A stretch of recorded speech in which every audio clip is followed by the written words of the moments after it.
സിന്ധു നദീജല കരാറുമായി ബന്ധപ്പെട്ട് പാകിസ്ഥാന്റെ പരാതിയിൽ ഹേഗിലെ ആർബിട്രേഷൻ കോടതി പുറപ്പെടുവിപ്പിച്ച ഉത്തരവുകൾ ഇന്ത്യ തള്ളി.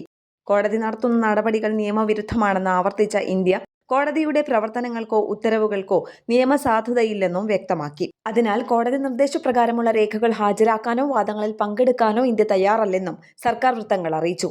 ഇന്ത്യയുടെ ബഗ്ലിഹാർ, കിഷൻഗംഗ ജലവൈദ്യുത പദ്ധതികളുടെ ലോഗ് ബുക്കുകൾ ഹാജരാക്കാൻ ആർബിട്രേഷൻ കോടതി നിർദ്ദേശിച്ചിരുന്നു. ഈ പദ്ധതികളിലെ ജലസംഭരണത്തിന്റെ അളവ് പരിശോധിക്കാനായിരുന്നു കോടതിയുടെ ഈ നീക്കം. എന്നാൽ കോടതിയുടെ ഉത്തരവുകൾക്ക് നിയമസാധുതയില്ലാത്തതിനാൽ ലോഗ് ബുക്കുകൾ ഹാജരാക്കില്ലെന്നാണ് ഇന്ത്യയുടെ നിലപാട്.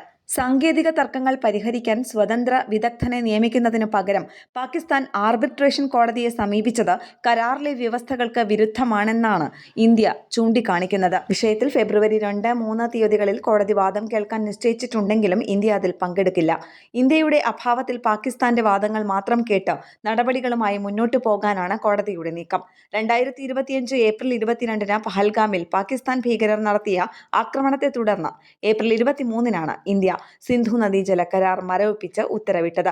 ഭീകരവാദം അവസാനിപ്പിക്കാതെ പാകിസ്ഥാനുമായി ജലസഹകരണം സാധ്യമല്ലെന്ന ഇന്ത്യയുടെ വ്യക്തമായ സന്ദേശമായിരുന്നു ഈ നീക്കം.